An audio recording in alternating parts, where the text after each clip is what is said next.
গীবত করা যেরকম গুনাহ, গীবত শোনাটাও গুনাহ। ভাইরে, আমলনামা বরবাদ হয়ে যাচ্ছে। কিয়ামতের ময়দানে যখন দেখবেন হাজার হাজার গীবতের মামলার আসামি, একটা গীবতের বিচার হওয়া ছাড়া পাও নাড়াতে পারবেন না ভাই।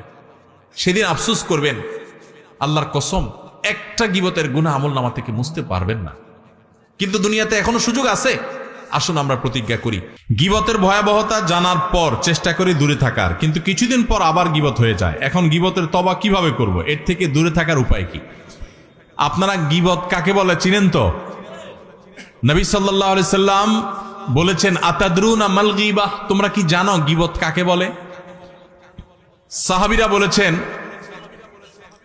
নবী সাল্লাল্লাহু আলাইহি সাল্লামকে, আল্লাহ এবং তার রাসূল ভালো জানেন। নবী সাল্লাল্লাহু আলাইহি সাল্লাম গীবতের সংজ্ঞা দিচ্ছেন যে গীবত হলো যিকরুকা আখাকা মা ইয়াকরাহুহু, তুমি কারোর পিছনে যদি এমন কিছু বলো যেটা তার সামনে বলে সে মনে কষ্ট পাবে, এর নাম গীবত।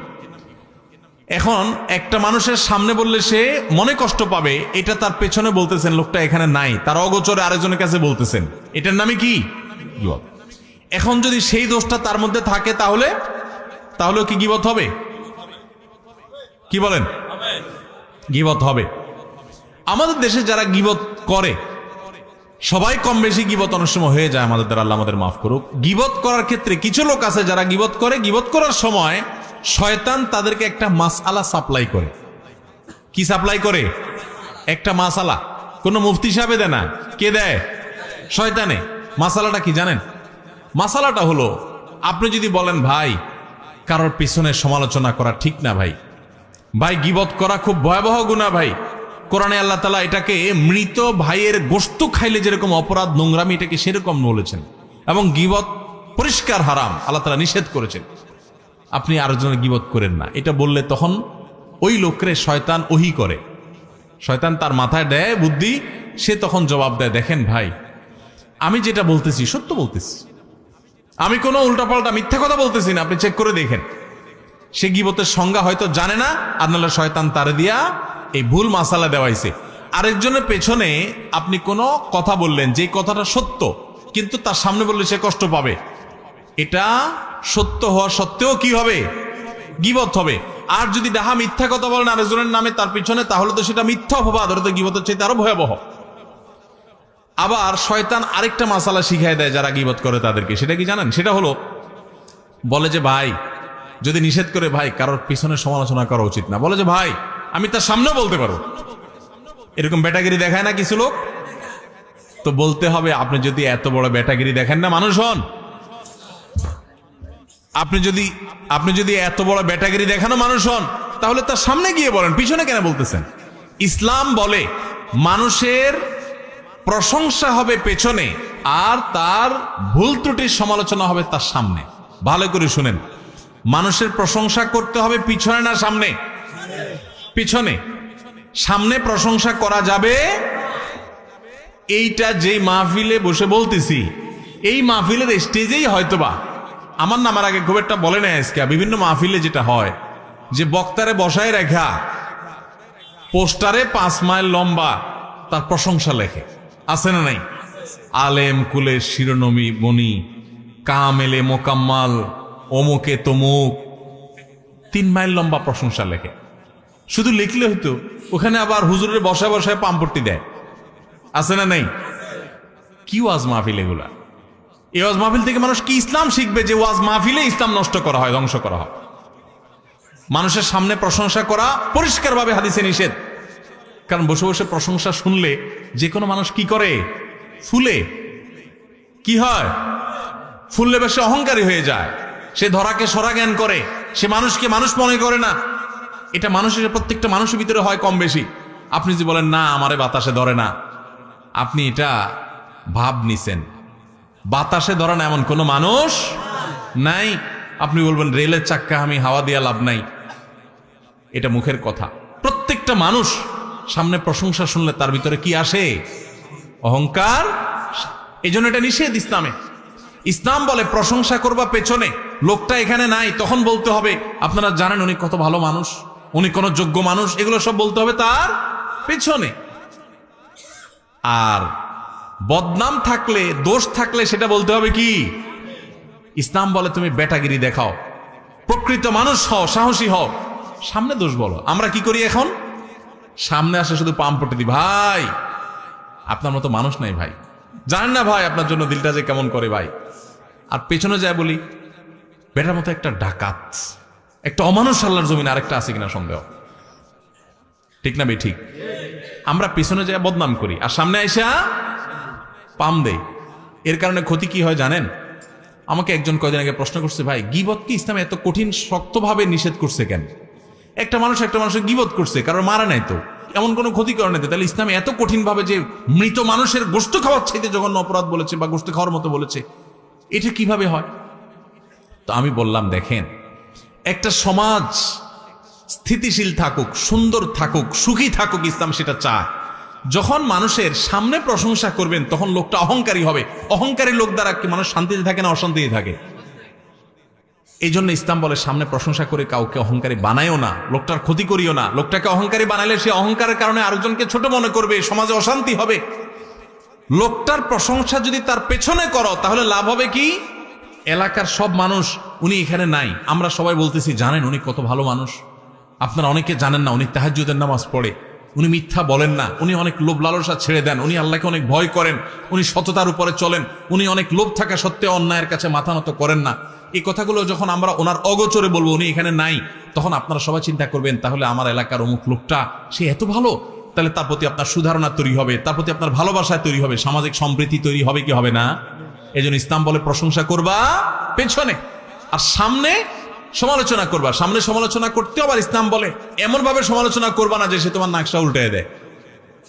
এখন আজকে আমার থেকে মাসালা শুনে গিয়া কালকে যায় শুরু করেন, সামনে গিয়া ভাই আপনার চরিত্রটা ভালো না ভাই, এরপর যে একটা বক্সিং খেয়ে আসে আমার কোয়েন হুজুর আপনার মাসালা শুনে মাইর খেয়ে আসে।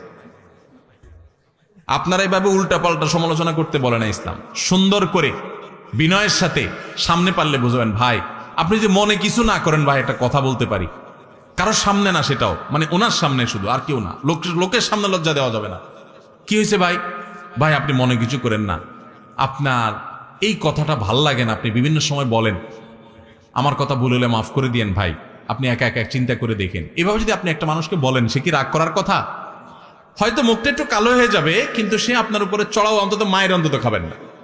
এরপরে অগোচরে যায়, সে চিন্তা করবে ঠিকই, উপর দিয়ে মুখ যতই কালো হোক চিন্তা করবে লোকটা বলছে আসলেই আমার সমস্যা আছে কিনা। তাহলে এই লোকটার সামনে আপনি তার দোষের কথা বলার কারণে তার দোষটা দূর হবে, আত্মসমালোচনা করবে, সমাজ সুন্দর হবে, খারাপের পরিমাণ সমাজ থেকে দূর হবে, ঠিক না বে ঠিক?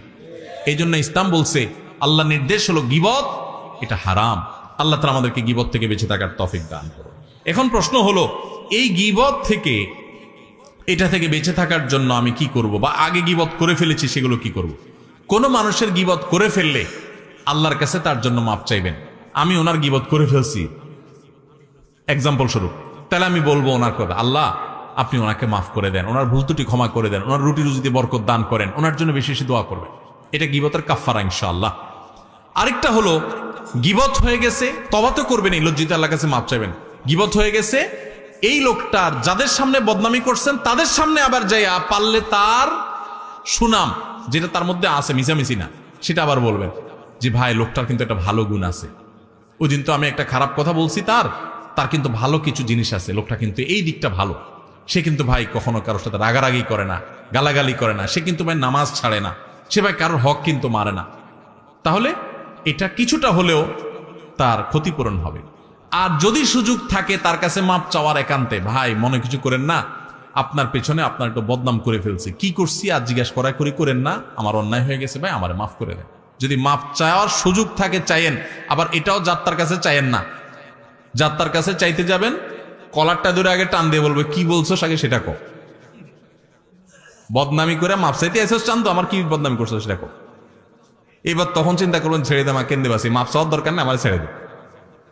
তো এই জন্য এটা বুঝতে হয় যে কোন ব্যক্তি এটা বললে মাইন্ড করবে না, রাগ করবে না, তাকে বলবেন। আর যদি বললে উল্টা রাগ করবে মনে হয়, তাহলে তারা বলার দরকার নেই। আল্লাহর কাছে ইস্তেগফার করবেন এবং অন্য কাফারাগুলো আদায় করবেন। আল্লাহ আমাদের সবাইকে গীবতের গুনাহ থেকে বেঁচে থাকার তৌফিক দান করুন। গীবত থেকে বাঁচার জন্য কি করতে হয় জানেন? পরিবেশ থেকে বাঁচতে হয়। আমি যখন মাদ্রাসায় পড়ি, অনেক ছোট ছিলাম, দাড়ি গজায় নাই তখন, চট্টগ্রামে হাটাজারি মাদ্রাসায় পড়ি, আমার মনে আছে আমার এক ছাত্র ভাই ছিলেন, কুমিল্লা বাড়ি, নাম আব্দুল কাইয়ুম। জানি না কোথায় আছে, কি করে, কোনো যোগাযোগ নাই, কিন্তু আমার খুব কাছের ছাত্র ভাই ছিলেন, একই ক্লাসে আমরা পড়তাম। তো আমার সেই ক্লাসমেটটা খুব মোত্তাকি পরহেজগার ছিল, অনেক বেশি মোত্তাকি পরহেজগার। এ আল্লাহর বান্দা, আমার এখনো মনে আছে যে ছাত্রদের মধ্যে দু চারজন একসাথে হইলে আরেকটা ছাত্রের ব্যাপারে অনেক সময় সমালোচনা হয়, গীবত হয়। কারণ গীবতটা তো শয়তান এখন আমাদের কাছে ঘি ভাত করে দিছে। গীবত এখন কি হয়ে গেছে? ঘি ভাত। ঘি ভাত, গরম ভাত আর ঘি যেরকম টেস্ট হয় না, গীবত করতে ওইরকম টেস্ট লাগে। গীবত না করলে আমাদের ভালোই লাগে না, মজলিস জমেই না। মানে কয়েকজন দুইজন আছেন, তাহলে 3 নম্বরটা নিয়ে খোঁজাখুঁজি না করলে আমাদের ভালো। শয়তান এরকম করে ফেলছেন আমাদের কাছে। তো আমাদের মধ্যে কখনো কোনো বন্ধুকে নিয়ে, কোনো ক্লাসমেটকে নিয়ে, কোনো টিচারকে নিয়ে, কোনো স্টাফকে নিয়ে বা কাউকে নিয়ে যদি সমালোচনা হতো, আমি প্রায় সময় দেখতাম যে আমার সেই ছাত্র ভাই, আমার সেই ক্লাসমেট ভাই আব্দুল কাইয়ুম ভাই, উনি ওই মজলিসেই স্টেট প্রতিবাদ করতেন। বন্ধু বান্ধব বলতেন, দেখেন আপনারা মানুষের পেছনে সমালোচনা বন্ধ করেন, না হলে আমি উঠে যাব। বন্ধ যদি করতো তো ভালো, না করলে সে কানে হাত দিয়ে উঠে চলে যেত, এবং প্রায় দিন এই কাজটা করত। তখন আমার মধ্যে এক ধরনের প্রেরণা জাগ্রত হতো যে মাশাআল্লাহ, হারাম থেকে বাঁচার জন্য কত চেষ্টা। তো যে ভাই প্রশ্ন করেছেন, এবং যারা অনেকে, গীবত করা যেরকম গুনাহ, গীবত শোনাটাও গুনাহ। এজন্য যে মজলিসে থাকবেন, গীবত শুরু হলে সেখান থেকে সরে যাবেন, পারলে সেখানে গীবত বন্ধ করবেন, আর না হলে নিজে সরে যাবেন, শুনবেন না। ভাইরে, আমলনামা বরবাদ হয়ে যাচ্ছে। কিয়ামতের ময়দানে যখন দেখবেন হাজার হাজার গীবতের মামলার আসামি, একটা গীবতের বিচার হওয়া ছাড়া পাও নাড়াতে পারবেন না ভাই, সেদিন আফসোস করবেন। আল্লাহর কসম, একটা গীবতের গুনাহ আমলনামা থেকে মুছতে পারবেন না। কিন্তু দুনিয়াতে এখনো সুযোগ আছে। আসুন আমরা প্রতিজ্ঞা করি, আমরা সমাজটাকে সুন্দর করি। আমরা কোনো মানুষের পেছনে সমালোচনা করব না, সমালোচনা শুনবো না। আল্লাহ আমাদের সবাইকে তৌফিক দান করুন।